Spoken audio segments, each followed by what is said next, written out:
Hello friends, welcome to twins kitchen. செட்டிநாட்டு ஸ்டைலில் chicken biryani பார்க்கலாம். செட்டிநாட்டு சிக்கன் பிரியாணி செய்ய 1/2 கிலோ சிக்கன் எடுத்திருக்கேன். இப்போ அது கூட ஒரு கப்பு தயிர், 1 ஸ்பூன் சில்லி காஷ்மீர் மிளகாய் தூள், 1/2 ஸ்பூன் தனியா தூள், 1 ஸ்பூன் கரம் மசாலா, 1 ஸ்பூன் பிரியாணி மசாலா.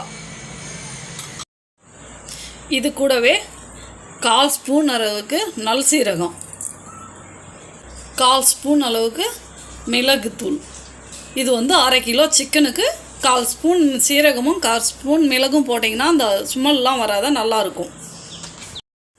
அது கூடவே ஃப்ரை பண்ணி வச்ச ஆனியன் கொஞ்சமாக,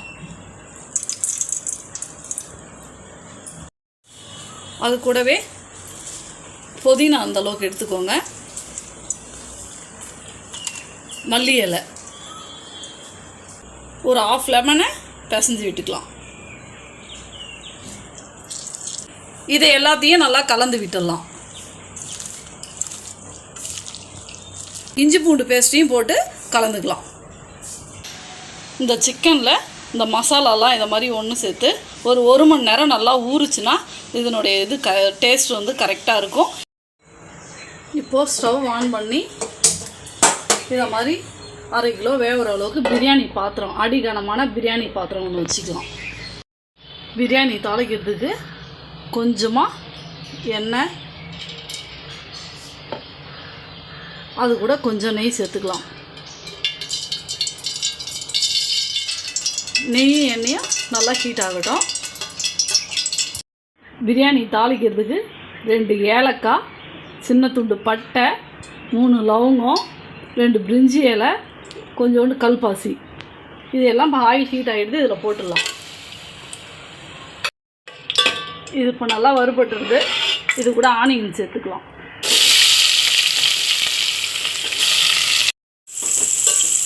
ஆனியன் இன்னும் கொஞ்சம் நேரம் நல்லா வதங்கி வரட்டும். இந்த அளவுக்கு ப்ரௌனாக வதங்கி வந்தால் போதும். இப்போ இது கூட தக்காளி சேர்த்துக்கலாம். இப்போ பார்த்தீங்கன்னா தக்காளி இந்த அளவுக்கு வதங்கினா போதும். இது கூட ஊற வச்ச சிக்கனை சேர்த்துக்கலாம்.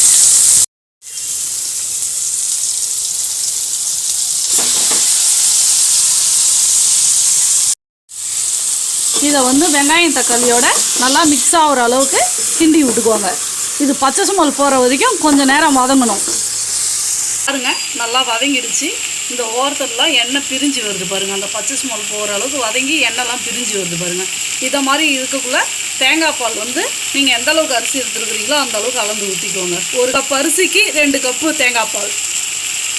இப்போ பார்த்தீங்கன்னா அந்த சிக்கன் ஊற வச்சு இந்த கிண்ணத்துலேயே தேங்காய் பாலும் அளந்து வச்சுருக்கேன். அந்த மசாலாலாம் வீண் போகாத. இதை இப்போ சிக்கனில் ஊற்றிக்கலாம்.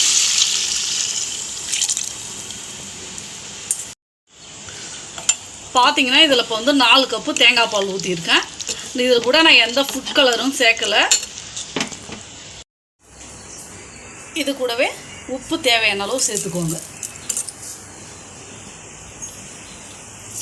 உப்பு சேர்த்து நல்லா கிண்டி விட்டுடுங்க. இது இப்போ கொதிக்கிட்டோம். ஒரு தட்டு போட்டு மூடிடலாம்.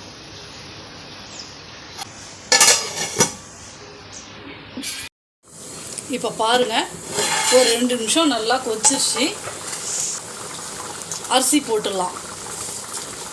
சுத்தமாக தண்ணி இல்லாத வடிகட்டிட்டு 1/2 மணி நேரம் ஊற வச்ச அரிசிங்க.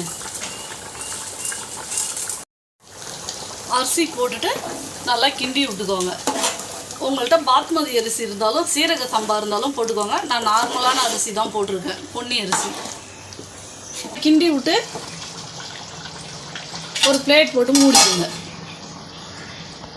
பிளேட் போட்டு மூடிட்டு ஒரு 5 நிமிஷம் அப்படியே இருக்கட்டும். தட்டை ஓப்பன் பண்ணி பார்த்துடலாம்.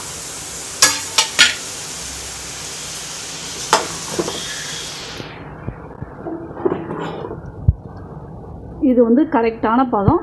இப்போ தோசைக்கல்லை ஹீட் பண்ணி ஒரு 5 நிமிஷம் தம் போட்டுடலாம்.